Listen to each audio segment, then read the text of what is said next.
Welcome to the AOE Industry Leadership Q&A. We know that most of you have webinar fatigue, but we've also heard that you're interested in learning a little more about how other industry experts are handling the pandemic and all the changes that have happened because of it. So we have started this series of informal, simple conversations with industry experts. They're going to share their ideas with us, and hopefully we can all learn and grow a little bit. Today, we're speaking with Ben Mitchell. Ben is the Global Extrusion Coating Sales Manager for Duracoat Products, which is an Axalta coating systems company. Ben is going to share his thoughts regarding how the pandemic has changed his leadership style and the situation with his team. Ben, your expertise is in marketing and team leadership. So let's start with a little bit about your background. Yeah, I earned a bachelor's degree in comprehensive sciences from Urbana University. Following that, I spent a year in coatings chemistry classes at the University of Louisville, then advanced chemistry for coatings formulators at the University of Southern Mississippi. Later went back and completed a MBA at Urbana University. I moved into my current position January of 2019 with the goal of helping Duracoat Axalta grow the aluminum extrusion coatings business. I currently chair the finishing task group for pre-treat and corrosive environments for FGIA, formerly AMA, where I have also served on the Fenestration Glazing Association and the Window and Door Manufacturers Association over time. So heavily involved in the technical side as well as the marketing development side. So you have a long history and track record, and COVID-19 came along, and how has that changed your communication strategy, and what's the new normal? Well, the new normal is digital, just where we are at the moment. Historically, we got together and talked about this kind of thing, but today we communicate daily via phone calls, video conferencing, Zoom conferences, etc., with employees and coworkers as well as the customers. In some cases, daily communication. In some cases, once every week or two, depending on their needs and their business level. It's different, but we've adapted to where I think we have a pretty good communication program to keep in touch with everyone. Yeah, we are all getting used to digital communication. Do you see any sweeping changes that you expect to come to the coatings industry because of all this, or the overall construction industry? Yeah, I mean, in most cases, I think most, once the perceived threat is over, would like to go back to the face-to-face, come see me, come walk out in my plant, talk to me, look at what I have going. So we want to get back to normal, whatever that is, whenever that is, if and when possible.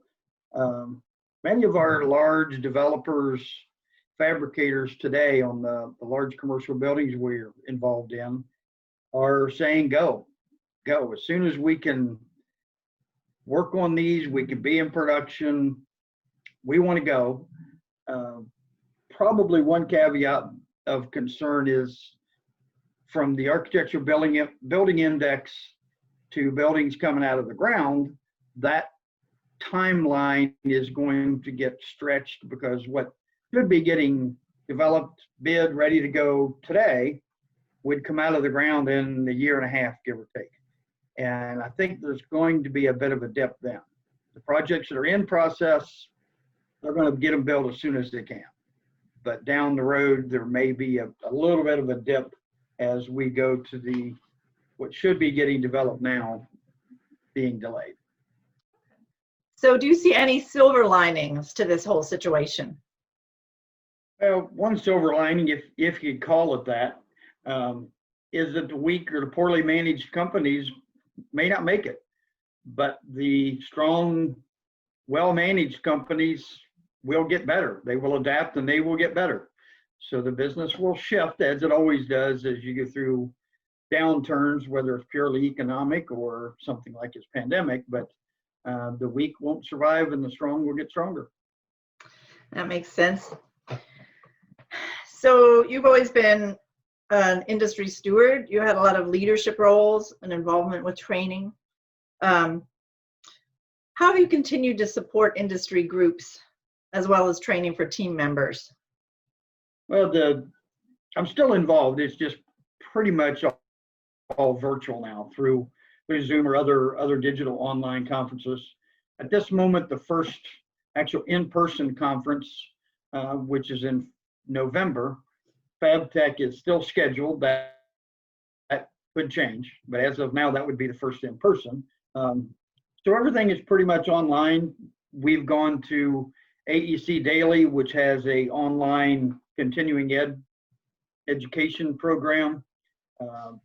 We've got, through the help of AOE and AEC Daily, we've developed both stand and deliver and self-directed courses that architects can take for credit, as well as many of our customers that aren't licensed architects still like to take the course and get a lot of knowledge. The recent one that was posted in early May, in the first 30 days, had 45 people take the course. And of the 45 people that take the course, about 80% said they were not aware of Duracoat Axalta before taking the course. And 60% of those said that they would see a need to use our products in the future. So that's really good information. One large architectural firm in Orlando and as well as a couple others have requested, when economic times and pandemic times allow, that we come to their office and present to their entire group. I'm doing a public AIA course coming up in late August, where anyone that subscribes to AEC Daily, as well as anyone that I send the invitation to, can join. So there could be anywhere from a couple hundred to several hundred join it. So it's really a good format to get our company, our contacts information out to a much broader audience. And at the end of the day, virtual saves a lot of money as opposed to flying to New York and Chicago and everywhere else. So overall it's working well. This past week, I had large customers that had their offices from all over the country join the course, at which point then the Q&A could be specific towards that company. So they had like 4 offices around the country. All their people came in. Actually, I did the DoorDash, had lunch delivered to them. Oh, wow. At lunchtime, and had a really, really positive response from all the people that were on. It's nice to see that level of adaptability on everyone's part, and that things are still moving forward that way. Yeah, they said, look, we're still not allowing people here, plus multiple offices is, it's time consuming and expensive to go see. And like, look, we'll just dial everybody in. We'll do it all at once. Maybe another silver lining there. Yeah. So as a final note, what's been the biggest challenge to you from a personal standpoint? I know you're used to traveling nonstop around the country, and now you're at home, you're in the country. I know one of your challenges is sometimes internet connectivity, like a lot of us have had. So how has this changed your work-life balance? Well, it's out of balance. I've traveled 80% or better for over 25 years.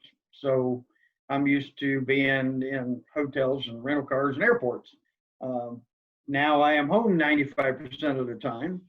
And as you say, I live in the country and actually have a Christmas tree farm that is open on weekends in December. So I've got a lot of extra time to be tree hugging right now. Where normally I do what that and some family members helps on weekends.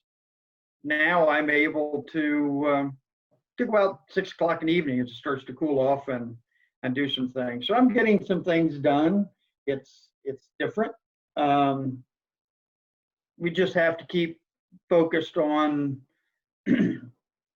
being in the home office, being on the phone. I got calls at 6:40 this morning. And we have significant business on the West Coast. So sometimes it goes well into the evening.